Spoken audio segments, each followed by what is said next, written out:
జగంపేట కిర్లంపూడి ఇక్కడికి వచ్చి పూల రేకులు విసిరితే ప్రేమ కూడా ఇంత గట్టిగా దెబ్బలు తగులుతాయి అనిపించింది. అంత అక్కడి నుంచి వస్తూ ఉంటే పూలు కాదు, పూల రేకులకి ఒళ్ళు శిథిలం అయిపోయింది. మీ ప్రేమకు కూడా ఒళ్ళు దెబ్బలు తింటుందని ఇప్పుడే నాకు అర్థం చేసుకున్నా. కిర్లంపూడి ఈ సభ ఆంధ్రప్రదేశ్ దశ మార్చాల్సిన సభ ఇది. రాజమండ్రిలో ఒక సందర్భంలో చెప్పాను చాలా సంవత్సరాల క్రితం, ఏ పార్టీ అయినా సరే, ఏ నాయకుడైనా సరే, ఇందాక నన్ను ఇంగ్లీష్ ఛానల్ వాళ్ళు రాజీవ్ సర్దేశాయ్ గారు అడుగుతా, మీ వెనక కాపు సామాజిక వర్గం ఉంది అందుకని పాలిటిక్స్కి వచ్చారా అని అడిగితే నేను వారికి ఒకటే తెలియజేశా, మీరు కానీ నేను కానీ ఎవరైనా కానీ ఏ కులంలో పుట్టాలి, ఎలా పుట్టాలి, ఏ రంగులో పుట్టాలి, ఏ హైట్లో పుట్టాలి ఎవరికీ తెలియదు. ఏ నాయకుడైనా సరే అన్ని కులాలని సమానంగా గుండెల్లో తీసుకుంటేనే నాయకుడు అవుతాడు. కష్ట నష్టాలు ఉంటాయి, ఆర్థిక అసమానతలు ఉంటాయి, సామాజిక అసమానతలు ఉంటాయి. ఎవరిలో ఏమున్నాయి అనేది నాయకుడు చూసి ఆ హెచ్చుతగ్గులను ఎప్పుడూ సరిదిద్దుకుంటా ముందుకెళ్ళాలి. నిన్న పెద్దాపురం సభలో చెప్పా, మీరు అరచేతుల్లో హాలు తెలిగిస్తూ ఉంటారు ఎప్పుడు. నాకు నిజంగా హారతి వెలిగిస్తే నాకు ఆనందం కంటే కూడా నాకు ఒకటే అనిపిస్తుంది, మీ గుండెలది ధైర్య జ్యోతి. అది జగన్ లాంటి ఒక నీచ ప్రభుత్వానికి ఎదురు తిరగడానికి ధైర్యం ఇచ్చే జ్యోతి అది, మీరు అరిచేతిలో వెలిగించే జ్యోతి. ప్రత్యేకించి నాకు ఈ అవకాశాన్ని ఇచ్చిన జ్యోతుల్ నెహ్రూ గారికి, టీడీపీ తెలుగుదేశం పార్టీ నుంచి సైకిల్ గుర్తు మీద ఎమ్మెల్యే అభ్యర్థిగా పోటీ చేస్తున్న జ్యోతుల్ నెహ్రూ గారికి నా హృదయపూర్వక నమస్కారాలు. శ్రీ దాట్ల కృష్ణవర్మ గారికి, బీజేపీ ఇన్ఛార్జ్, వారికి నా హృదయపూర్వక నమస్కారాలు. తుమ్మలపల్లి రమేష్ బాబు గారికి నా హృదయపూర్వక నమస్కారాలు. నాతో పాటు ఈ వేదిక పైన ఉన్న నాయకులందరికీ, నాయకురాళ్ళందరికీ కూడా నా హృదయపూర్వక నమస్కారాలు. ముఖ్యంగా ఇక్కడికి వచ్చిన కిర్లంపూడి సభకు వచ్చిన మబ్బుల్లో పరిగెత్తే పిడుగుల్లాంటి మా జన సైనికులకి, యువతకి, దారి పొడవున నీరాజనాలు పలుకుతూ హారతులిస్తూ మాకు స్వాగతం పలికిన మా ఆడపడుచులకి, మా అక్క చెల్లెలకి, ప్రతి ఒక్కరికి హృదయపూర్వక నమస్కారం. మీరందరూ మాట్లాడితే ఎప్పుడు ఒక స్లోగన్ వినిపిస్తూ ఉంటుంది ఎక్కడికి పోయినా కానీ, అరటిపండు తొక్క, అరటిపండు తొక్క. వైసీపీ ఒక మీ భాషలోనే చెప్పాలంటే ఒక అరటిపండు తొక్క ప్రభుత్వం. ఆ తిని పడేసిన తొక్క ప్రభుత్వానికి మనకి ఏం చేసింది, మనకి ఏం చేయలేదు. దాని గురించి మాట్లాడుకుందాం. ముఖ్యంగా మన జగంపేట నియోజకవర్గానికి సంబంధించి కూటమి తాలూకు ముఖ్య లక్ష్యం, ఇంతమంది యువతున్నారు, ప్రతి చేతికి పని ఉండాలి, ప్రతి చేనుకు నీరు ఉండాలి. ఇదే భారతీయ జనతా పార్టీ, తెలుగుదేశం, మన జనసేన తాలూకు కూటమి లక్ష్యం. ప్రతి చేనుకి నీరు, ప్రతి చేతికి పని. ముఖ్యంగా మన రైతాంగం కష్టపడతా ఉన్నారు నీటి సాగు విషయంలో. మల్లవరం, గోవిందపురం లిఫ్ట్ ఇరిగేషన్ సరిగ్గా నడవట్లేదు. సరిగ్గా ఏలేరు రిజర్వాయర్ నుంచి నీటిని ఎత్తిపోతల పథకం ద్వారా జగ్గంపేట, రంపచోడవరం నియోజకవర్గంలోని 10,000 ఎకరాలకు ఇవ్వాలని మల్లవరం, గోవిందపురం లిఫ్ట్ ఇరిగేషన్ పథకం ఏర్పాటు చేసి 132 కోట్లు అంచనా వేసినా కానీ 2 సార్లు శంకుస్థాపన చేశారు, కానీ నిధులు ఇవ్వలేదు. పుష్కర ఎత్తిపోతలకి నిధులు ఇవ్వడం లేదు. దానివల్ల 30,000 ఎకరాల్లో పంటలు ఎండిపోయాయి. పోలవరం ఎడమ కాలువ మట్టి ఇక్కడ వైసీపీ నాయకులకి కాసులు కురిపిస్తోంది. కాలువ గట్లను సైతం కొట్టేస్తూ మట్టి దవ్వేస్తూ ఉన్నారు.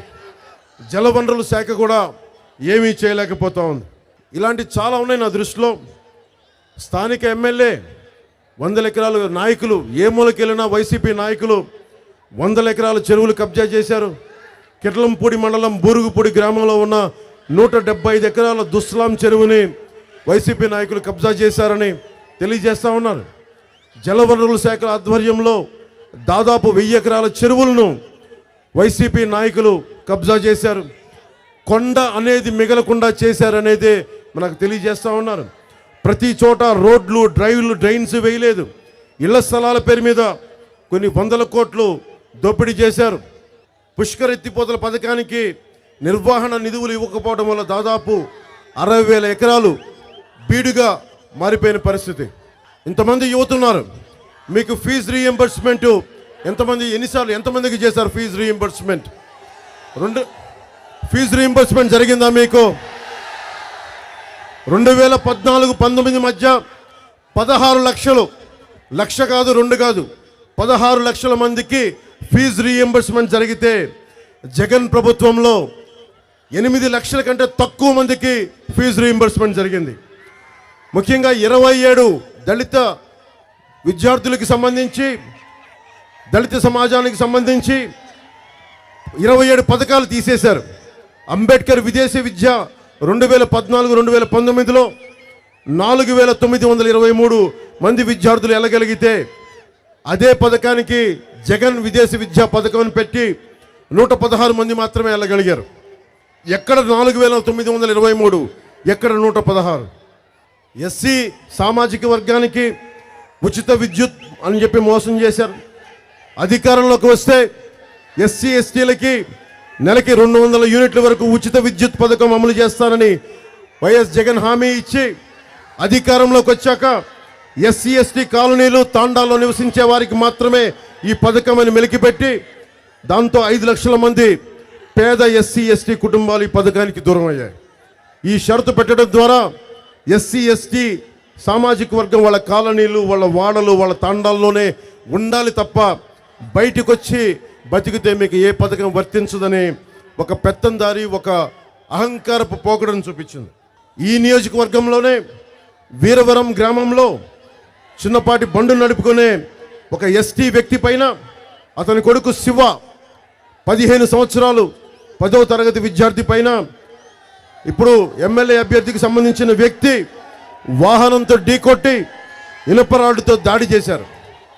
ఈ హత్యపై వైసీపీ నాయకులు మళ్ళీ మన అనంతబాబు ఎమ్మెల్సీ హత్యలాగా ఆ దళిత డ్రైవర్ని హత్య చేసి డోర్ డెలివరీ ఎలా చేశారో, ఈ ఎస్టీ బాలుడి పైన కూడా చంపే మనకి రాడ్డుతో కొట్టి, ఆ అబ్బాయి కూడా అలాగే రాజు ఒక 5 లక్షలు పడేద్దాం, కొన్ని లక్షలు పడేసి 2 ఎకరాల భూమి పడేస్తే వాళ్ళ హత్యకి పోయిన ప్రాణానికి తండ్రి కాముగా ఉంటాడు.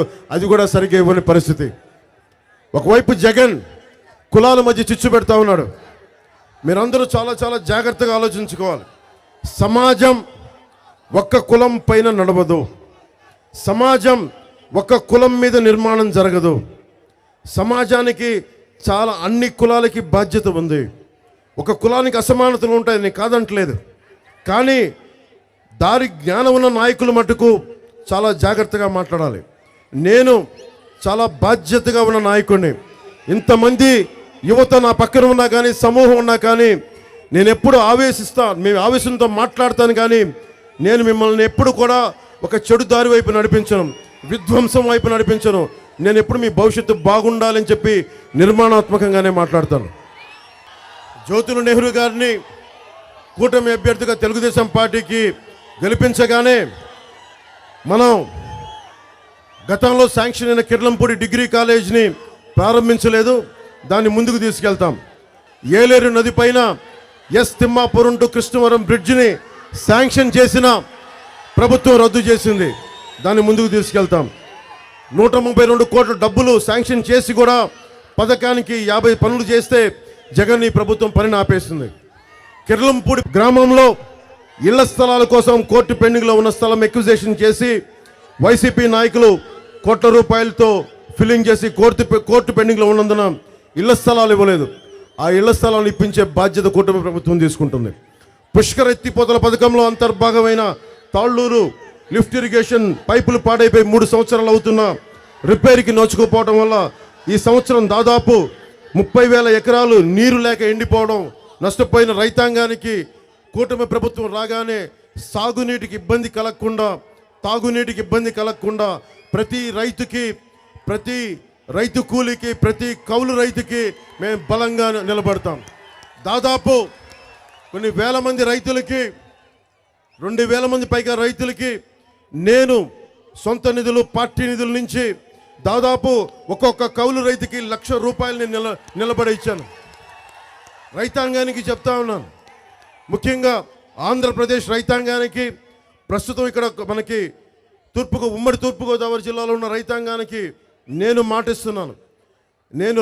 నాకు రైతు అంటే కన్నీరు పెడితే నాకు బాధ కలుగుద్ది. రోజు అన్నం ముద్ద తినేటప్పుడల్లా నాకు రైతు పడ్డ కష్టం గుర్తొస్తాయి.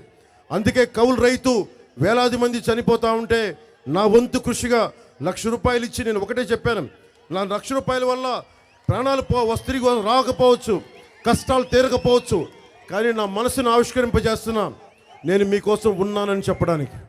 వైసీపీ ఎమ్మెల్యేలు ఇక్కడే కాదు, ఏ నియోజకవర్గంకి వెళ్ళినా ఎక్కడ పట్టినా దోపిడీ, ఇసుక దోపిడీ, మట్టి కనిపిస్తే తినేస్తూ ఉన్నారు.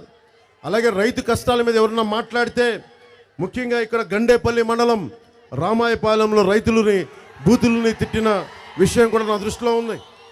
గోకవరంలో జలవనరుల శాఖ స్థలంలో ఎమ్మెల్యే అనుచరులు ఏ విధమైన పర్మిషన్ లేకుండా లాడ్జి కూడా కట్టిన సందర్భం నా దృష్టిలో ఉంది.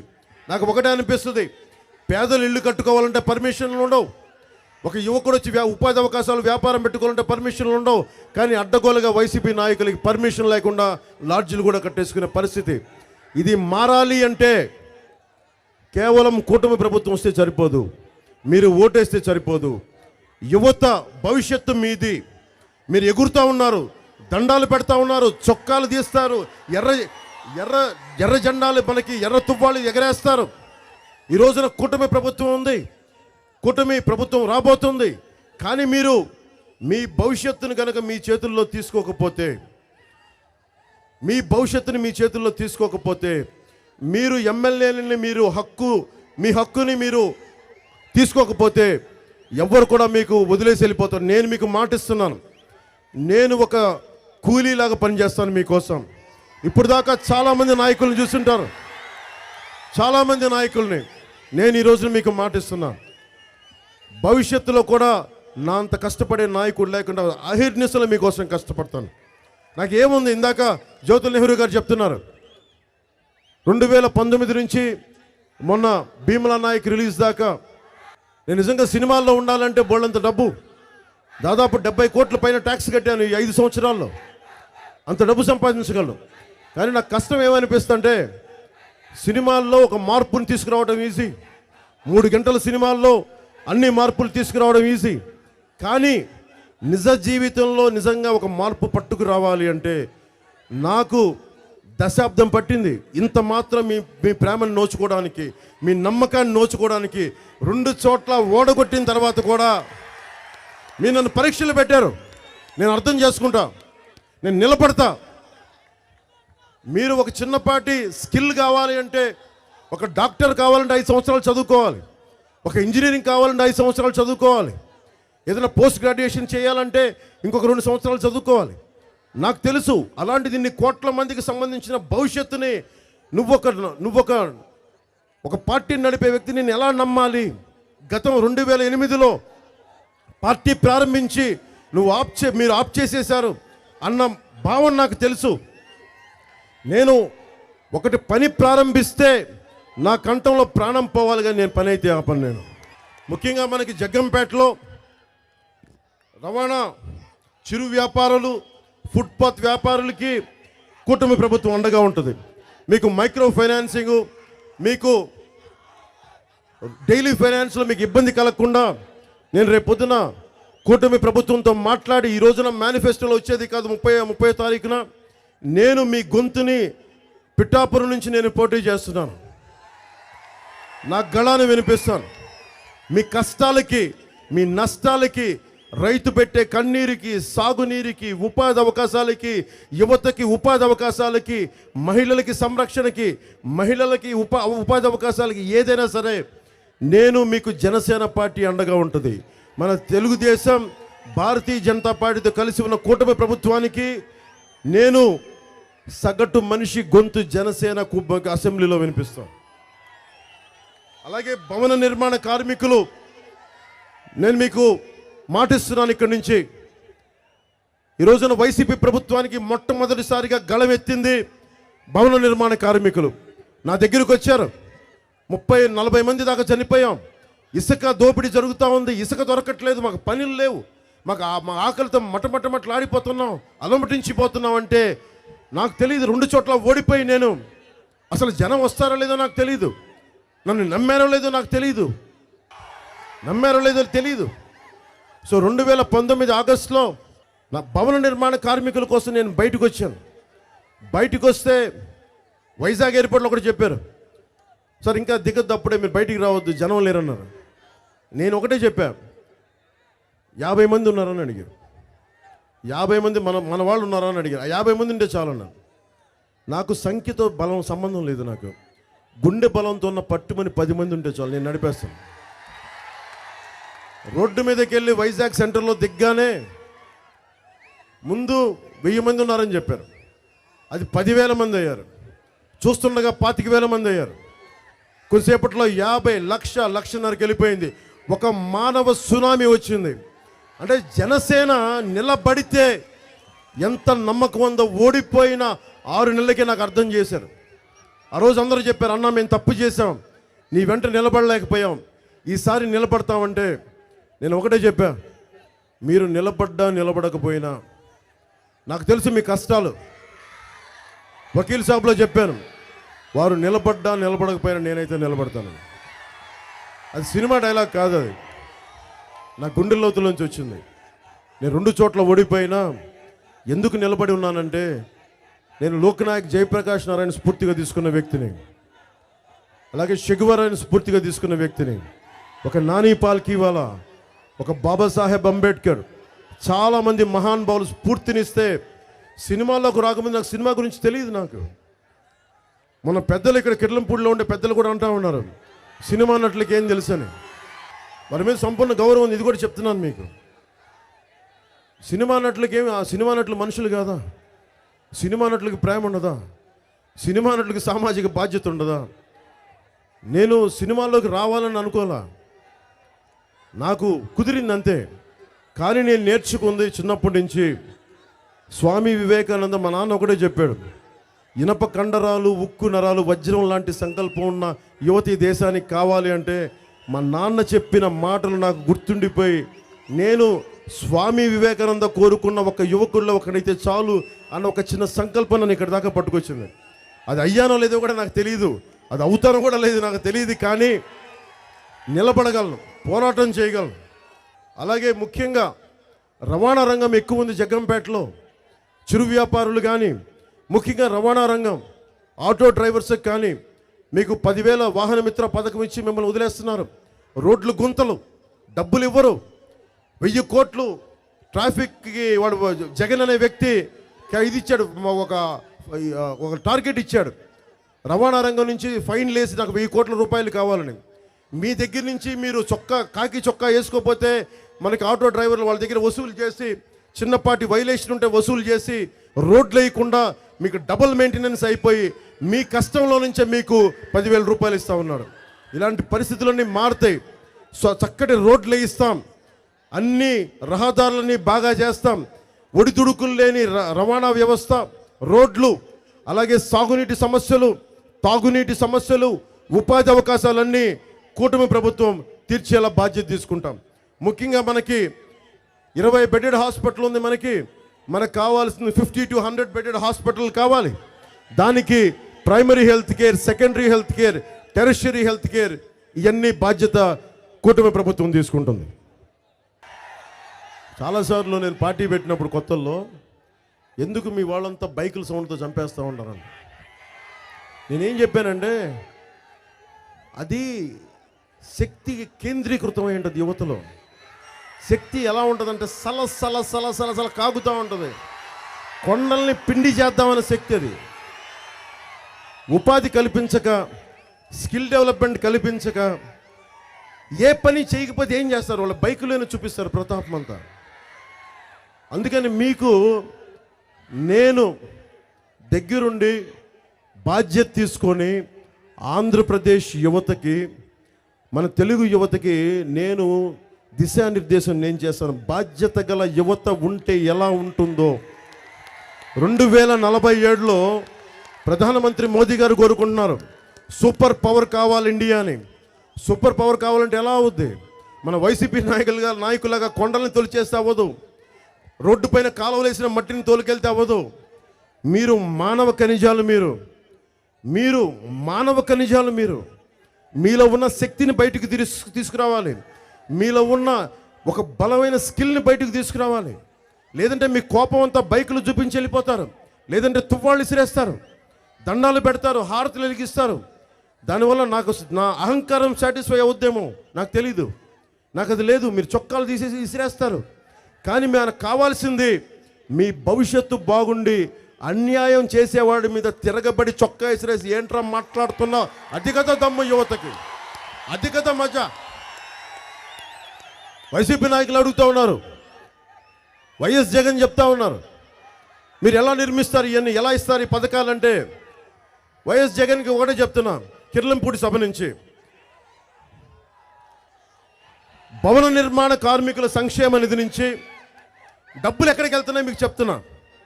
భవన నిర్మాణ కార్మికులు సంక్షేమ నిధి నుంచి 450 కోట్లు పక్కకు తీసి మళ్ళీ మీకే పెంచాడు. జాతీయ ఉపాధి హామీ పథకం నుంచి దాని డబ్బులు దారి మళ్లించాడు. చివరికి చిన్నపిల్లలకి ఇచ్చే చిక్కీలో కూడా 65 కోట్లు దోచేశారు. వాలంటీర్లకి సత్కారం, మీకు ఫీజు రీయింబర్స్మెంట్లు లేవు. మీరు చదువుకుంటున్నారు, పోస్ట్ గ్రాడ్యుయేషన్ చేస్తూ ఉన్నారు, ఫీజు రీయింబర్స్మెంట్లు లేవు. కానీ వాలంటీర్లకి వాళ్ళ కార్యకర్తలు సత్కారం చేసుకోవడానికి మటుకు 703 కోట్లు ధారాదత్తం చేశారు. లిక్కర్, మద్యపాన నిషేధం ఇస్తానన్న వ్యక్తి, మద్యాన్ని నిషేధిస్తామని చెప్పిన వచ్చిన వ్యక్తి 40,000 కోట్ల రూపాయలు, ఇంకా చెప్పాలంటే 41,000 కోట్ల రూపాయలు, 60 రూపాయలు ఉండే లిక్కర్ని 200 రూపాయలకి మీ రక్తాన్ని అమ్మేశాడు. మీ రక్తాన్ని, మీకు జబ్బులు తెచ్చి, నరాల బలహీనత తెచ్చి మీ రక్తాన్ని అమ్ముకుంటున్న రక్త వ్యాపారి జగన్. అది సారా వ్యాపారి, రక్త వ్యాపారి. మీ రక్తాన్ని అమ్ముకుంటూ అది తను చేసేది సేవలని చెప్తా ఉన్నాడు. మీకు రీయింబర్స్మెంట్ లేదు. కానీ వైసీపీ భవనాలకి, ప్రభుత్వ భవనాలకి వైసీపీ రంగులు వేసినందుకు 1,300 కోట్ల రూపాయలు ఖర్చు చేశారు. రంగులు తీసినందుకు 1,000 కోట్ల రూపాయలు ఖర్చు చేశారు. ఇసుక దోపిడీ 40,000 కోట్లు. పంచాయతీలకి నిధులు లేవు, రోడ్లు లేవు. ఎందుకంటే వాళ్ళ నుంచి 8,000 కోట్లు అడ్డగోలుగా మళ్లించేశారు. డబ్బు ఎక్కడికి వెళ్తుంది? రోడ్లు వేయగలరా? మిథున్ రెడ్డి, పెద్దిరెడ్డి, వైఎస్ జగన్, వైవి సుబ్బారెడ్డి, వారి వైసీపీ నాయకులు అందరూ కలిసి ఈ దోపిడీ మీకు కనిపించట్లేదా? అందరూ ఈరోజు కూర్చోబెట్టి నన్ను ఎన్ని మాట్లాడినారు. అందరూ దశాబ్ద కాలంగా నేను ఎన్ని సీట్లు తీసుకోవాలో చెప్పారు, ఏం చేయాలో చెప్పారు. ఇదే మనకి జగ్గంపేటలో నేను కులాల గురించి చాలా తక్కువ మాట్లాడతాను. ఎందుకంటే నాకు అన్ని కులాలు బాగుండాలని కాంక్షించేవాడిని. స్వామి వివేకానందని గుండెలో ప్రతిష్ఠించుకున్నవాడిని, అంబేద్కర్ని గుండెలో స్ఫూర్తిగా పెట్టుకున్నవాడిని. 70లో ఎమర్జెన్సీ ఉద్యమం మీద పోరాటం చేసిన లోక్నాయక్ జయప్రకాష్ నారాయణ స్ఫూర్తిని పొందిన వ్యక్తిని. అలాంటి వ్యక్తులను పెట్టుకొని నేను సమాజంలో అసమానతలు ఉన్నాయి, కులాల్లో అసమానతలు ఉన్నాయి. ఎవరు మాట్లాడారు? ఇంతమంది వైసీపీ నాయకులు ఉన్నారు. ఒక దళితుడిని చంపేసి డోర్ డెలివరీ చేస్తే ఒక్కళ్ళు మాట్లాడరు. భయం. ఎక్కడికి పోయినా ఏదైనా మాట్లాడితే కేసులు పెడతారు. ఎస్టీ కుర్రోని ఇందాక చెప్పాను, శివాని ఎస్టీ కుర్రోని చంపేశారు ఇదే నియోజకవర్గంలో. ఎవరు మాట్లాడరు. నేను ఒక కులానికి పనిచేసేవాడిని ఇంత ధైర్యంగా నేను మాట్లాడను. ఎస్సీ సామాజిక వర్గం కూడా మీరు అడగాలి, వైసీపీ నాయకులు మీరు అడగాలి, వైఎస్ జగన్ని మీరు అడగాలి, చలమలశెట్టి సునీల్ వస్తే చలమలశెట్టి సునీల్ని అడగాలి, వైసీపీ ఎమ్మెల్యేని అడగాలి. మీరు ఎందుకు నీకు ఓట్లు వేయాలి? దళితుల్ని డోర్ డెలివరీ చేసినందుక, మద్యపానం నిషేధిస్తామని చెప్పి మద్యపానాన్ని అమ్ముతున్నందుక, మా ఆరోగ్యాన్ని పాడు చేస్తున్నందుక, మాకు ఫీజు రీయింబర్స్మెంట్లు ఇవ్వనందుక, మాకు ఇసుక దొరకనివ్వకుండా చేసినందుక, మాకు భవన నిర్మాణ కార్మికుల సంక్షేమ నిధిని దోచేసినందుక దేనికి ఓటేయాలి? బీసీ సామాజిక వర్గాలకు సంబంధించి స్థానిక పంచాయతీల్లో 34% రిజర్వేషన్లు ఉంటే దాన్ని 24% తగ్గించినందుకు అని చెప్పి బీసీ సామాజిక వర్గాలు అడగాలి. ఈ రోజున కుటుంబ ప్రభుత్వం బీసీ రక్షణ చట్టాన్ని పట్టుకొచ్చింది. దేనికి పట్టుకురావాల్సి వచ్చింది? బీసీ సామాజిక వర్గాన్ని జగన్ ప్రభుత్వం దాదాపు 8,000 9,000 కేసులు పెట్టి వేధించేశారు. ముఖ్యంగా బాపట్ల నియోజకవర్గంలో అక్కడ ఒక అమర్నాథ్ అనే ఒక యువకుని మన తెనాలి సభలో కూడా చెప్పాను. చెరుకు తోటలకు తీసుకెళ్లి పెట్రోల్ వేసి కాల్ చేశారు బీసీ సామాజిక వర్గానికి చెందిన యువకుడిని. ఇవన్నీ చేస్తే ఒక్కరు న్యాయం చేయలా. ఏదైనా మాట్లాడితే కూర్చోబెట్టి మన కోనసీమలో, అంబేద్కర్ కోనసీమలో నేను మొన్నదే చెప్పాను, సర్ ఆర్థర్ కాటన్ని గుండెల్లో పెట్టుకొని పూజించే తూర్పు గోదావరి జిల్లా ఇది. అలాంటిది మహానుభావుడైన అంబేద్కర్ కోనసీమ జిల్లా పేరు పెడితే ఎవరైనా దాన్ని ఆక్షేపణ తెలియజేస్తారా? గొడవలు పెట్టడానికి కోనసీమలో దేవాంగులని, శెట్టి బలిజలని, మిగతా మత్స్యకారులని వారిపైన అకారణంగా కేసులు పెట్టారు. ఇవన్నీ చూసే రాష్ట్రం మొత్తం మీద చూసే బీసీలకి రక్షణ చట్టం పట్టుకొచ్చారు. అందుకే నేను ఒకటే కోరుకుంటున్నా, మిగతా కులాలు ఏమైపోవాలి? ఇలా ప్రతి కులానికి మనకి ఇలాగా చేసుకుంటూ వెళ్ళిపోతే జగన్ విచ్ఛిన్నం చేస్తూ ఉన్నాడు. ఇదే జగన్ జగ్గంపేట నియోజకవర్గంలో ఇక్కడికి వచ్చి కాపులకి నేను రిజర్వేషన్లు ఇవ్వనొచ్చి పొండి అన్నాడు. అది రైట్ ఆ రాంగ్ అని పక్కన పెట్టండి.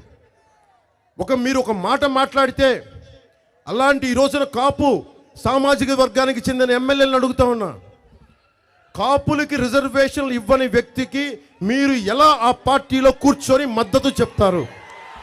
ఎలా చెప్తారు మీరు? ఏ బేసిస్లో చెప్తారు మీరు?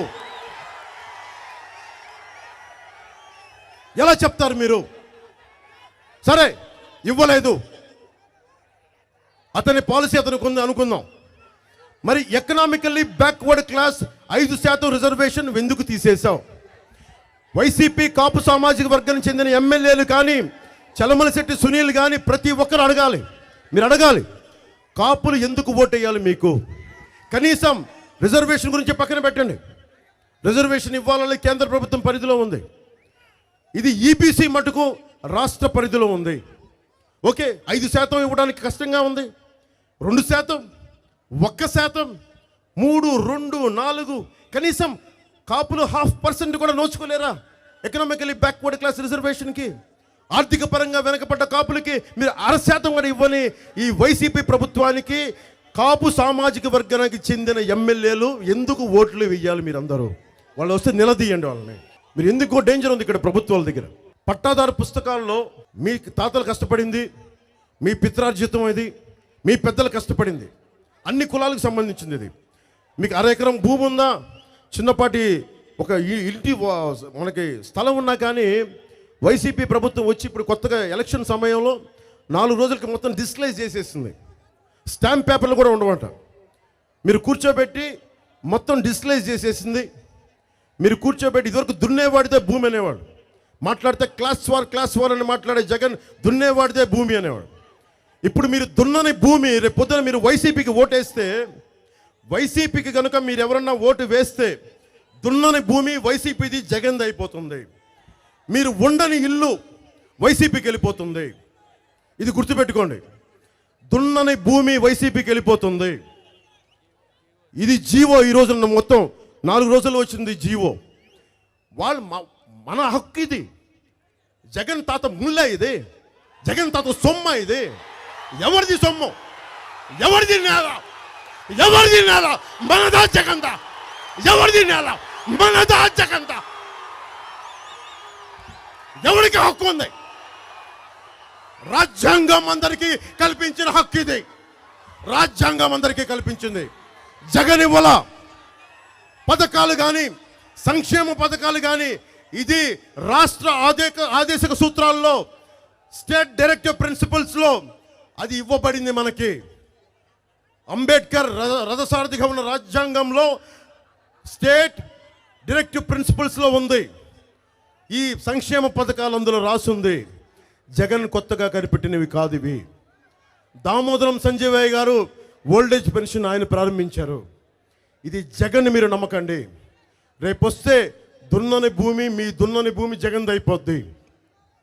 మీరు ఉండని ఇల్లు జగన్ అయిపోద్ది. వాటికి మీ సింపుల్ మీకంటే జెరాక్స్ కాపీలు ఇస్తాడంటే మీకు రేపు పొద్దున మీ పసుపు కుంకుమలకు మీ బిడ్డలకి ఏమిస్తారు? రేపు పొద్దున మీకు తాకట్టు పెట్టాలంటే బ్యాంకుల్లో ఒరిజినల్ పత్రాలు డాక్యుమెంట్స్ లేకుండా ఎలా ఇస్తారు? ఇలాంటి దోపిడీ చేస్తూ ఉన్నాడు.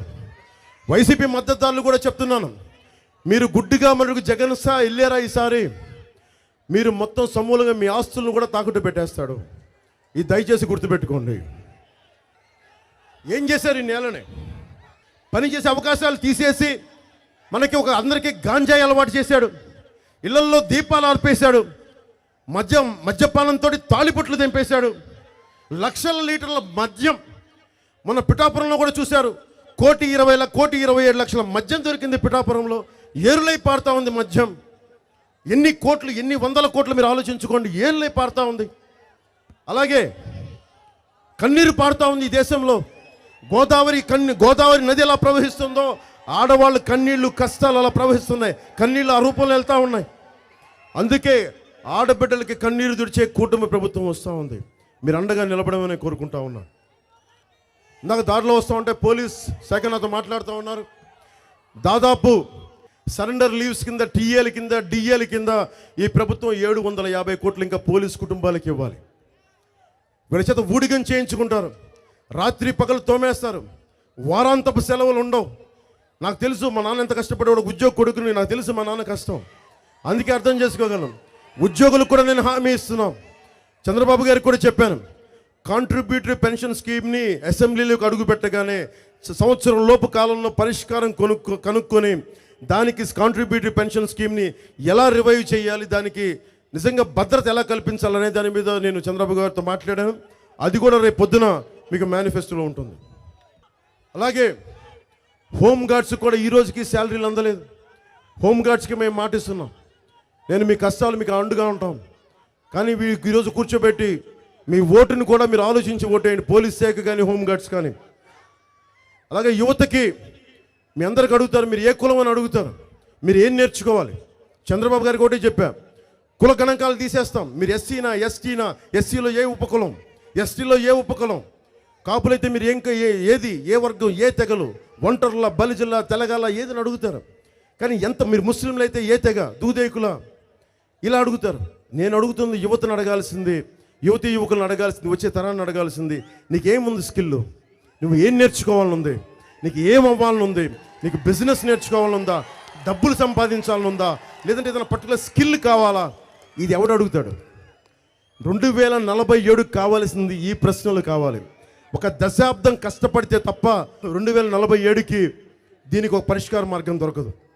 అలాగే కూటమి ప్రభుత్వం రాగానే 50 సంవత్సరాలు నిండిన బీసీలకి నెలకి 4,000 పెన్షను 1వ తేదీన ఇంటి వద్దన అందజేస్తాం.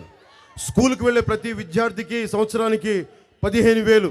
ఎంతమంది విద్యార్థులు ఉంటే అంతమందికి తల్లికి అందజేస్తాం. సంవత్సరానికి 3 గ్యాస్ సిలిండర్లు అందజేస్తాం.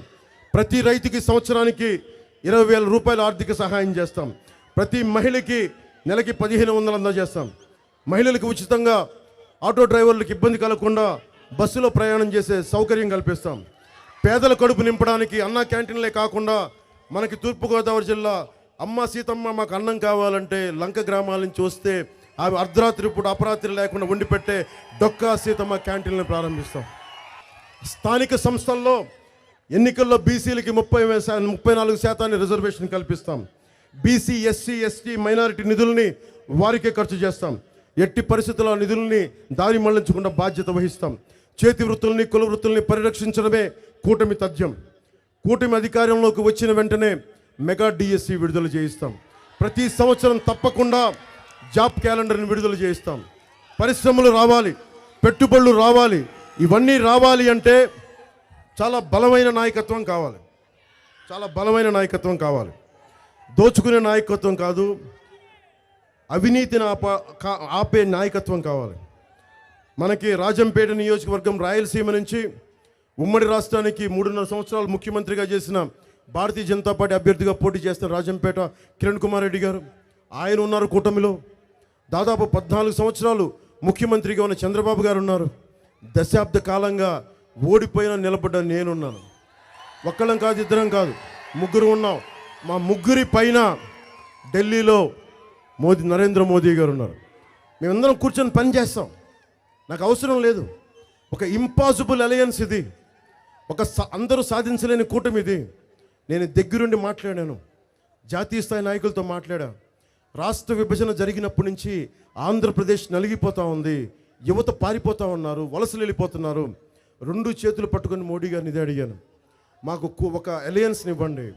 ఓట్లు చీలకూడదు, ఓట్లు చీలడం నాకు స్వార్థం లేదు, నాకు ఏమీ అవ్వాలని లేదు. భవిష్యత్తు బిడ్డలకి బాగుండాలి, యువతీ యువకులకి బాగుండాలంటేనే కూర్చొని ఆయన చాలా ఆలోచన చేసి ఆఖరికి భుజం తట్టి ముందుకు తీసుకెళ్ళమని చెప్పారు. అంటే నేను ఎందుకు చెప్తున్నానంటే, ఎందుకు ఈ మాట చెప్తున్నానంటే, నేను నా మాట జగన్లాగా వెళ్ళి, సార్ నా మీద కేసులు ఉన్నాయి సార్, 32 కేసులు ఉన్నాయి సార్, వివేకానంద రెడ్డి గారిని మా దగ్గర వాళ్ళు ఏదో చేశారు సార్, వాళ్ళ నుంచి రక్షించండి సార్, సిబిఐని రానివ్వకుండా చేయండి సార్, అవన్నీ నేను అడగను. నేను అడిగేది ఏంటంటే, మా వాళ్ళకి ఉపాధి అవకాశాలు కావాలి సార్. నా 754 కిలోమీటర్ల తీరం ఉంది సార్, మా మత్స్యకారులకి ఏదన్నా ఒక జట్టీలు కావాలి సార్, ఉపాధి అవకాశాలు కావాలి సార్, పరిశ్రమలు కావాలి సార్, ఇవి నేను అడుగుతాను. అందుకనే మన గళం పోలవరం పూర్తి అవ్వాలి సార్. ఇవన్నీ వినిపించడానికే నేను మామూలు ఎంపీ అభ్యర్థిని పెట్టుకోవాలా. సగటు మనిషి, సగటు మధ్యతరగతి మనిషి కష్టపడి పైకి వచ్చాడు. 24,000 మందికి ఉపాధి అవకాశం కల్పించిన వ్యక్తి తంగెళ్ళ ఉదయ్ శ్రీనివాస్. 11,000 మందికి ఆడబిడ్డలకి దాంట్లో స్థానం కల్పించిన వ్యక్తి. 4,000 అవుట్లెట్లు స్టార్ట్ చేసిన వ్యక్తి. ఎవరా బిడ్డ? మన గోదావరి జిల్లా బిడ్డ, మనవాడు, కూర్చొని అండగా నిలబడేవాడు. ఉదయ్కి ఒకటే చెప్పాను ఇందాక పత్తిపాడు నియోజకవర్గం సభలో, మీరు ఎంపీగా గెలిపించి మావాడు తప్పు చేసినా మీ అందరి ముందు తీసుకొచ్చి ఇలా కూర్చోబెట్టి చేయబట్టుకు లాక్కొచ్చి ఎందుకు తప్పు చేసావో చెప్పి నిలదీస్తాను. మీకు నిలదీసే హక్కు ఉంది. నేను వదలను ఇతను కూడా. నేను మీరు ఎలా శల్య పరీక్షలు పెట్టుకుంటానో నా నాయకులను కూడా అలాగే పెట్టుకుంటాను. జ్యోతి నెహ్రూ గారి గురించి తెలుసు, వారు అండగా నిలబడతారు, వారు అనుభవం, వారి అబ్బాయి, మొత్తం తెలుగుదేశం నాయకత్వం అందరూ అండగా ఉండాలి. భారతీయ జనతా పార్టీ ప్రభుత్వం అండగా ఉంటుంది. ముఖ్యంగా ఇది కిర్లంపూడి కాబట్టి చాలామంది అడుగుతూ ఉంటారు, కాపు రిజర్వేషన్ గురించి మీ ఆలోచన ఏంటని. నా ఆలోచన చెప్తాను. రిజర్వేషన్లు అనేది నిజంగా ఎందుకు కోరుకుంటారు? రిజర్వేషన్లు అనేది మీరు చెప్పండి. ఆర్థికంగా ఉపాధి అవకాశాలు లేక, సామాజికంగా వెనుకబాటుతనం ఉండి కాపు రిజర్వేషన్లు ఎందుకు కోరుకుంటా ఉన్నారు అందరూ? ఆ ఉపాధి అవకాశాలు లేవు. అందరూ దారిద్ర్య దిగువన ఉన్న కాపులందరూ కూర్చొని మాకు రిజర్వేషన్ వస్తే బాగుంటుందని. నేను మాట్లాడేటప్పుడు నేను నిజంగా చెప్పాలి, ఒక కుల నాయకుడిని కాదు. నేను కాపు సామాజిక వర్గానికి చెందిన సమస్యని కూడా నేను చాలా తాత్విక దృష్టితో చూస్తాను, చాలా ఆబ్జెక్టివ్గా చూస్తాను. ఇందులో కష్టాలు ఏమున్నాయి, ఏమి చేయగలం. ఈ రోజున నన్ను తిట్టిన నాయకులందరూ కూడా ఏమన్నారు? నువ్వు కాపుల్ని తాకట్టు పెట్టేస్తున్నావు అన్నారు. కాపుల్ని తాకట్టు పెట్టే స్థాయి నాకుంటే నేను ఓడిపోతానా? మీరు చెప్పండి. ప్రభుత్వాన్ని స్థాపించలేనా? నాకు అంత స్థాయి ఉందని నేను అనుకోవట్లా. ఒకసారి నేను ఆ సామాజిక వర్గంలో పుట్టుండొచ్చు, కానీ నాకు భగవంతుడు ఇచ్చింది అంబేద్కర్ స్ఫూర్తి కానీ స్వామి వివేకానంద స్ఫూర్తి కానీ, నేను పుట్టిన కులంతో సహా అన్ని కులాలని గుండెల్లో పెట్టుకొని చూసుకోవాలనేదే నా ఆకాంక్ష, నా ఆశ. రెల్లి సోదరుల్ని ఎందుకు హత్తుకుంటాం? మత్స్యకార సోదరులను ఎందుకు గుండెల్లో పెట్టుకుంటాను? రెల్లి సోదరులకు నేను ఒకటే చెప్పాను, అన్న మమ్మల్ని ఎవరు ముట్టుకోరంటే నాకు అవన్నీ తెలియదు, నాకు అంటరాంతనం నాకు తెలియదు. దగ్గరికి తీసుకొని ప్రేమగా గుండెల్లోకి పట్టుకొని తీసుకున్నాను రెల్లి సోదరులు. కన్నీళ్ళు వచ్చినాయి, నాకు తెలియదు. దానివల్ల ఓట్లు పడతాయో లేదో తెలియదు, నాకు ఏం జరుగుతుందో లేదో తెలియదు. సాటి మనిషి మీద నాకున్న ప్రేమ అలాంటిది.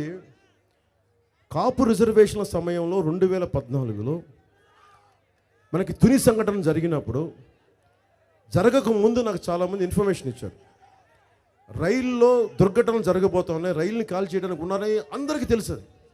ఏదో దుర్మార్గం చేయబోతున్నారు వైసీపీ నాయకులు. కాపు రిజర్వేషన్ల సమస్య వైసీపీ కనుసన్నల్లో జరిగింది. ప్రతి కాపు సామాజిక వర్గం ఓటేసినప్పుడు మీరు ఆలోచించండి, కాపు రిజర్వేషన్ ఉద్యమం వైసీపీ కనుసన్నల్లో జరిగింది. మీకు అన్యాయం చేశారు. ఇది మీరు ఆలోచించాలి. నా మాటల్ని గుడ్డిగా విని చప్పట్లు కొట్టకండి. ద్వారంపూడి చంద్రశేఖర్ రెడ్డి గారు, తిరుపతిలో ఉండే కరుణాకర్ రెడ్డి గారు, అందరూ నాయకులు కూర్చొని రిజర్వేషన్ రాదని తెలిసినా కానీ ఎగదోసి ట్రైన్ని దుర్ఘటన జరిగేలా చేసి ఆ తుని దగ్గర ఉన్న కొబ్బరి తోటల్లో కిరాయి మోకల్ని పెట్టి రైలు దగ్ధం చేసిన తర్వాత కేసులు ఎవరి మీద పడ్డాయి? అమాయకుల మీద పడింది కేసు. అమాయకుల మీద పడింది. జీవితాలు నలిగిపోయినాయి. ఒక ఉద్యమం ప్రారంభించినప్పుడు గుర్తుపెట్టుకోండి, నేను జనసేన ప్రారంభించినప్పుడు ఒకటే చెప్పాను, నేను 25 సంవత్సరాలు రాజకీయాల్లో ఉంటాను అని చెప్పాను. దశాబ్దం ఓడిపోయిన నిలబడి ఉన్నా. ఒక ఎంఆర్పిఎస్ ఉద్యమం ఉంది. మందకృష్ణ మాదిక్ గారే ఉన్నారు. ఏబిసిడి వర్గీకరణ జరగాలి అని ఆయన ఒక మాట చెప్తే ఆయన కింద పడ్డాడు. 2.5 దశాబ్దాల నుంచి నలుగుతూనే ఉన్నాడు ఆయన. ఈ రోజున ప్రధానమంత్రి గారు పక్కన కూర్చొని ఆ వర్గీకరణ గురించి ఆయన మద్దతు తెలిపే స్థాయికి తీసుకొచ్చారు. అలాగే తెలంగాణ ఉద్యమం ఉంది. మాకు తెలంగాణ సపరేట్ రాష్ట్రం కావాలి అంటే దానికి ఉద్యమం చేపట్టారు. ఒక కుల ఉద్యమం కావచ్చు, ఒక రాష్ట్ర ఉద్యమం కావచ్చు, ఒక వర్గీకరణ ఉద్యమం కావచ్చు. ఏ ఉద్యమం అయినా సరే త్రికరణ శుద్ధిగా పనిచేయకపోతే అమాయకులు బలైపోతారు. అందుకే నాకు చాలా చాలా బాధ ఉంటుంది ఈ విషయంలో. నాకు అందరంటే గౌరవం ఉంటుంది, అది కూడా చెప్తున్నా. అందరంటే గౌరవం ఉంటుంది నాకు. కానీ నేను గుడ్డిగా ఎవరిని ఫాలో అవ్వను. ఎవరు ఏదైనా చెప్పినా కానీ, నేను చెప్పినా కానీ మీరు ఆలోచించండి. మీరు తినేటప్పుడు మాట్లాడుకోండి, టీ తాగేటప్పుడు మాట్లాడుకోండి, స్నేహితులతో మాట్లాడుకోండి, కుటుంబ సభ్యులతో మాట్లాడుకోండి. వైసీపీ ముఖ్యంగా చెప్తున్నా, కాపు సామాజిక వర్గం కానీ, బీసీలు కానీ, ఎస్సీలు కానీ, మిగతా ఏ కులాలైనా సరే ఓటైపోయే ముందు ఒకసారి ఆలోచించుకొని ఓటేయండి. మీ భవిష్యత్తు ఇది, నా భవిష్యత్తు కాదు ఇది. మీ భవిష్యత్తుకి అండగా నిలబడుతుంది జనసేన, తెలుగుదేశం, భారతీయ జనతా పార్టీ కూటమి. మీరు ఆలోచించుకొని ఓటేయండి. మీరు తంగెళ్ళ ఉదయ్ శ్రీనివాస్కి మీరు ఎంపీ పార్లమెంట్ అభ్యర్థిగా నాకు భారీ మెజారిటీ కావాలి. మనకి జ్యోతుల్ నెహ్రూ గారికి బలమైన మెజారిటీ ఇవ్వండి. నేను దశాబ్దం తర్వాత అడుగుతున్నా, కిర్లంపూడిలో అడుగుతున్నా. నేను కిర్లంపూడికి వచ్చినప్పుడు మా అన్నదమ్ములందరినీ కలవాలని అనుకున్నాను. దారి పొడవున కులాలకి మతాలకి అతీతంగా మా అన్నదమ్ముల్ని మా ఆడపడుచులను అడగాలనుకున్నా. దశాబ్దం తర్వాత అడుగుతున్నా. స్టీవ్ జాబ్స్ చెప్తాడు, ఏదన్నా కావాలి అంటే నువ్వు అడగాలి అని. నేను ఈరోజు అడుగుతున్నా. అడగడం కూడా నాకు ఇష్టం లేదు, ఆర్థిస్తున్నాను, అభ్యర్థిస్తున్నాను. 10 సంవత్సరాల తర్వాత, దశాబ్దం తర్వాత నలిగిపోయాను. తిట్లు తిన్నా, తిట్టారు నన్ను, మాటలు పడ్డా, తిట్టారు నన్ను అందరూ. కానీ నేను ఏం కోరుకున్నా? ఒక నదికి ఏముంటుంది? గోదావరి నదికి ఏముంటుంది? పంటల్లోకి వెళ్ళి పంటలు పండించి మీ కడుపు ఆకలి తీర్చాలనే కదా. ఒక చెట్టు ఎందుకు ఉంటుందా? వేప చెట్టు ఎందుకు ఉంటుంది? దాని చల్లని నీళ్ళలో మీరు కింద ఉండాలనే కదా. పవన్ కళ్యాణ్కి ఏముంటుంది? మీరు ఆనందంగా బతకాలనే కదా. ఏముంటుంది? నేను చూడండి, డబ్బా నాకు లేని పేరా? నాకు గుండెల్లో ఇంతకుమించి ఏం కావాలి? ఏ ముఖ్యమంత్రి పదవి, ఏ పెద్ద పదవి ఇంతకంటే ఏముంటుంది చెప్పండి? గుండెల్లో పెట్టుకునే పదవి కంటే ఏ పదవి ఎక్కువ? ఆ పదవులకు నేను గౌరవిస్తాను, రాజ్యాంగ పదవులకు గౌరవిస్తాను. కానీ ఇన్ని ఇచ్చిన తర్వాత నేను ఏం అడుగుతున్నాను? ఒక్క విజయం రుచి చూపించమని కోరుకున్నా. దేనికి? ఇన్ని రోజులు వచ్చి మాట్లాడుతున్నా, దశాబ్దంగా రోడ్ల మీద తిరుగుతున్నా. రేపొద్దున ఇదే గొంతు అసెంబ్లీలో వినిపిస్తే మారతాయి, మార్పులు వస్తాయి. ఎందుకు రావు? భవన నిర్మాణ కార్మికుల కోసం నిలబడతాం, ఉపాధి అవకాశాలు వస్తాయి, విద్యార్థులకి ఫీజు రియంబర్స్మెంట్ ఎందుకు రాదు అని చెప్పి చట్టసభల్లో నిలదీస్తాం. అది రావాలి అంటే అందుకు అడుగుతున్నాను, విజయాన్ని ఆర్థిస్తున్నాను, అభ్యర్థిస్తున్నాను. రాష్ట్రానికి కిర్లంపూడి నుంచి అభ్యర్థిస్తున్నాను.